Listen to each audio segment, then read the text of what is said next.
Alô você, estamos de volta no nosso curso Tudo que você queria saber sobre prestação e financiamento de campanhas eleitorais e nunca teve coragem de perguntar.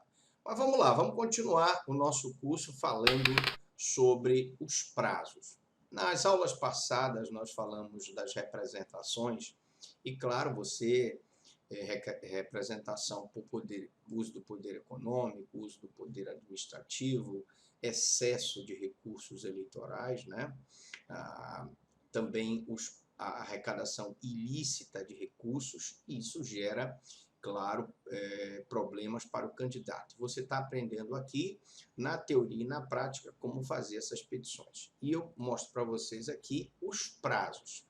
A pergunta é, professor Franklin, que prazo eu tenho para entrar com essa representação? As agremiações partidárias têm a obrigação de apresentar à Justiça Eleitoral o balanço contábil do exercício findo até o dia 30 de abril do ano seguinte à eleição.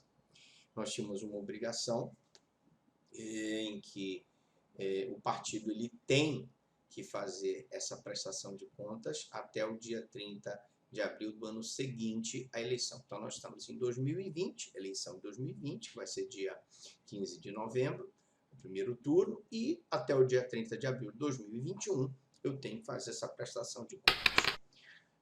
Nos anos em que ocorrem as eleições, deveriam os partidos enviar balancetes mensais à Justiça Eleitoral durante os 4 meses anteriores, 2 meses posteriores ao pleito.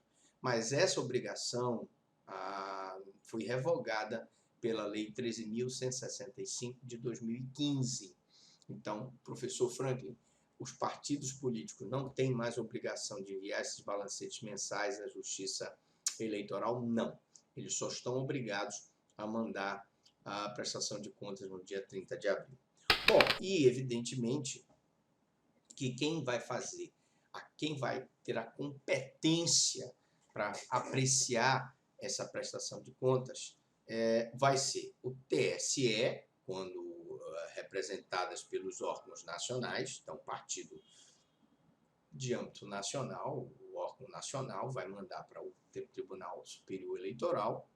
Se for representado por órgão estadual ou distrital, eu vou ter o TRE, Tribunal Regional Eleitoral, e se for, evidentemente, eleição municipal, né, em que são representadas por órgãos municipais, candidatos a prefeito e vereadores, eu vou ter o encaminhamento para o juiz eleitoral. Na próxima aula, nós vamos ver receitas partidárias permitidas e vedadas. A pergunta é, professor, quais são as receitas partidárias que são permitidas e quais são as receitas partidárias que são vedadas?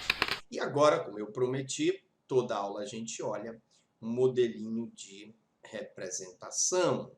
Olha só, essa representação aqui foi feita para a juíza eleitoral da 59ª Zona Eleitoral, Redenção, no estado do Pará, em que o Ministério Público pediu um pedido antecipado de provas. O presente pedido se deve especificamente ao teor da representação em anexo, formulada pelo senhor Miraldo Júnior Vilela Marques, que sustenta a existência de diversos títulos eleitorais dispostos em 2 caixas de papelão nas dependências da empresa Telecomunicações de TV Carajás. Então você, meu amigo, pode entrar com a representação e essa representação vai ter uma decisão. Quero mostrar para vocês um modelo julgando aqui, um modelo de sentença julgando procedente a representação antes das eleições. Então, você entrou com um pedido, o partido prestou contas irregularmente e você então pode entrar com uma representação tanto do excesso de recursos quanto por recursos irregulares.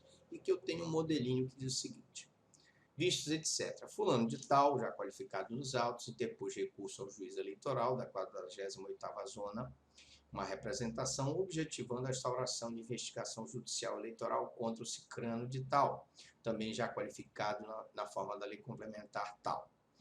Alega o representante que o representado praticou abuso do poder econômico, distribuindo na localidade tal uma grande quantidade de alimentos Aí você vai relatar os fatos, né? Se você relatou que ele arrecadou irregularmente o recurso, é uma situação. Se você relatou que houve o uso do poder econômico, é outra situação. Recebida a representação instaurada a IJE, que é Investigação Judicial Eleitoral, o requerido apresentou a defesa, é preciso que dê aí o contraditório em ampla defesa, argumentando que a distribuição foi manobra política do candidato adversário com o único fim de inviabilizar sua candidatura. O processo foi instruído regularmente, com a apresentação das alegações finais e parecer final do MP. Instruído, que eu disse, foram ouvidas as testemunhas e foi para as alegações finais. É o relatório, as provas trazidas à baila, documental e testemunhal, foram unânimes em apontar o requerido como autor do abuso praticado, inclusive por mais de uma vez foi visto pessoalmente fazendo a entrega de alimentos em sua empresa.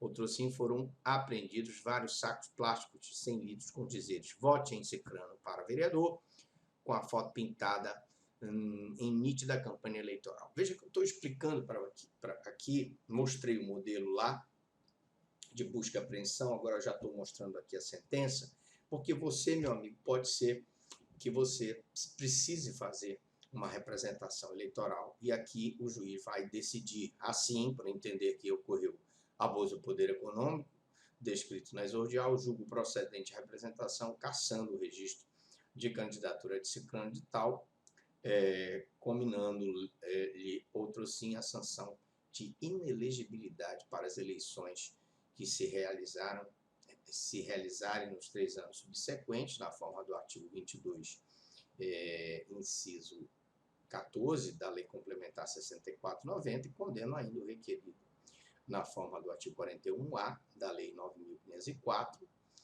ao pagamento de multa que arbitra no valor de tantas UFI. A multa será fixada e deverá ser satisfeita no prazo de 30 dias do trânsito em julgado, obedecidas as formalidades estabelecidas na resolução tal, portaria tal. Em caso de não recolhimento da multa no prazo estipulado, certifica a chefia do cartório, formalizando o registro em livro próprio para, em seguida, remeter os presentes autos ao egrégio Tribunal Regional Eleitoral no prazo improrrogável de 5 dias, porque aí tanto pode ser executada a multa, como ele vai perder a possibilidade de se candidatar nas eleições. Eu pergunto, até aqui, alguma dúvida, alguma pergunta?